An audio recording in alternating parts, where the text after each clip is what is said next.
राघव एक ऐसा इंसान था जिसे जिंदगी ने बहुत कुछ दिया था। पैसे, नाम, शोहरत, मगर फिर भी एक खालीपन था जो हर रात उसे निगल जाता था। एक दिन बिना किसी को बताए वो शहर छोड़कर निकल पड़ा, बस एक बैग और दिल में बेचैनी लिए हुए। हफ्तों की यात्रा के बाद वो एक अनजान पहाड़ी गांव के पास पहुंच गया। वहां न मोबाइल नेटवर्क था, न घड़ी की टिक टिक, सिर्फ पेड़, पगडंडियां, चिड़ियों की आवाज और बहुत सारा सन्नाटा। गांव के बाहर एक बूढ़ा बाबा मिला जो हर शाम एक ऊंची चट्टान पर बैठकर सूरज को डूबते देखता था। राघव ने उनसे पूछा, आप रोज यही क्यों करते हैं? बाबा मुस्कुराए, क्योंकि हर सूरज ढलते हुए कुछ सिखा जाता है कि जाने देना भी जरूरी है। राघव हर दिन बाबा के पास बैठने लगा। धीरे धीरे उसे एहसास होने लगा कि उसकी बेचैनी का कारण भागना नहीं था, बल्कि खुद से मिलने का वक्त ही नहीं दिया था। एक दिन वो आखिरी पगडंडी पर चल पड़ा, जहां से पहाड़ और आसमान एक दूसरे से गले मिलने लगते थे। वहां खड़े होकर उसने पहली बार खुद को सुना और एक लंबी सांस ली, जैसे बरसों की रुकी हुई जिंदगी फिर से बह चली हो। उस दिन उसने कुछ नया पाया, मगर वो जो खो गया था वो वापस मिल गया।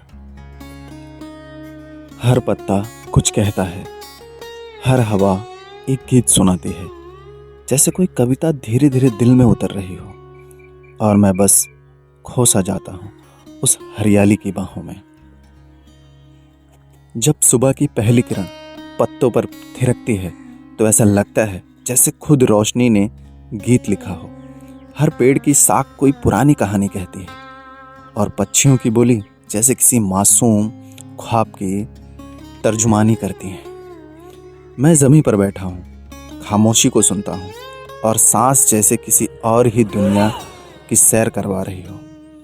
नदी की बहती धुन में कुछ ऐसा जादू है कि दिल अपने सारे सवाल भूल जाता है।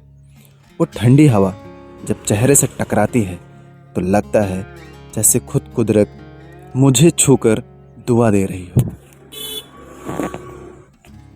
पेड़ों की छांव में बैठा हूँ, जिंदगी के शोर से बहुत दूर चला आया हूँ, जहां पत्तों की सरसराहट मन के डर को चुप कर देती है, और मिट्टी की सौंधी खुशबू जैसे बचपन की कोई याद लौट आई हो। सूरज की किरणें जब जमी पर बुनती हैं सुनहरी चादर, तो लगता है जैसे वक्त थम सा गया हो।